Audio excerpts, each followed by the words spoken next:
ضمناً راغلی چې په کوم عملي جامه کې یا د عبادت په لحاظ کوم عالم تا ته پته لګي چې دا ماته په دې کې شپون نه شوه هېره چې همیشه دپاره سبا خو دور د سوشل میډیا دی مه به سوشل میډیا وګوره مه د هغه بیان داسې اوره ځان ورسره مه نږدې کړه اوس په دې زمانه کې را پیدا شوي په قول به بسر کړی خلاف سنت برید به پرېږدي را بس یقین وکړي په قرآن پسې په رمضان پسې استهزاګانې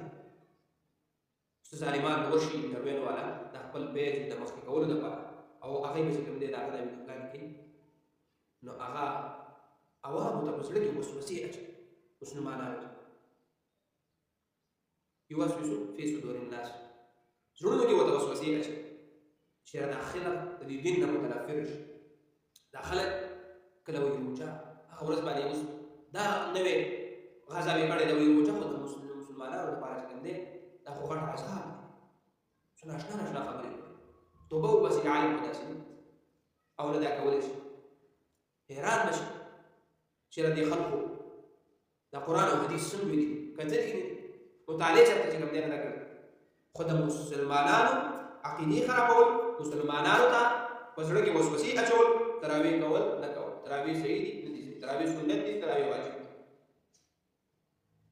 پلانکي سورت یاسین ویل دې کې چا چې حفاظت دی آیت کرسي کې چا چې حفاظت یو ناشنا وسوسې به هلکه سالم عقل سترګې وغړوه حدیثونه ثابته خبره ده چې حدیث ته رسول الله مبارک فرمایي پلانکي آیت کرسي دونه مرتبې والا په قرآن کې په سورې بقره کې ستا د حفاظت لپاره الله رب العزت چې کوم دی دا آیات انتخاب کړی دی کې د الله صفات دي هغه بیان کړه الله مستا حفاظت نو چې داسې بدبخت علما په سوشل میډیا باندې راپاڅي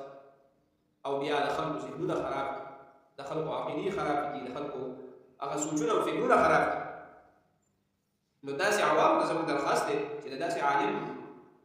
هېڅکله ملګرتیا مه کوئ په سوشل میډیا باندې مه د هغه سره ودرېږئ مه د هغه بیان کوئ او دا ظاهره خبره ده ډېر بدبخته انسان به بدل سړي پسې شي که د هغه دا بعضې خبرې خو زما په خیال سره چې د جاهل نه جاهلي او بېانتهایي د دین اسلام نه داسې مکمل تاریخ نه خبر هم نه وي نو هغه ته هم دا پته لګي چې یاره دا سړی په ګډو ورو لګېږي ځکه چې د داسې ظالم نه خو بیا د هغه د خولو نه چېرته صحیح خبره نه راوځي که لږ وخت خلک دوکه کړي خو په اخره کې بیا داسې یو الفاظ ووایي چې هغه چې کوم خلک پرې دوکه شوي هغه پرې واوړي مړه دا خو خور نو زه وایم چې په دې خو باندې سبا لکه ډېر خلک پوهېږي چې مخکې به تراویح افسانې کړې وي او پلانکي کړې وي دې کړې او خوا دفاع کړې وي شاید چې اوس هغه دا کومه پرونۍ او بله ورځنۍ روژه کې داسې ویلي دي که نه کومې خبرې کړي نو په دې باندې غوښیم چې کوم ناپوهه خلک هغوی به وایي چې یاره دا سړی واقعي د مسلمانانو عقاید خرابوي د مسلمانانو دین خرابوي خندا ورپسې کوي چې سړی د حدیثو نه منکر شي سړی د قرآن د آیتونو نه منکر شي نو هغه به بیا موتا د سره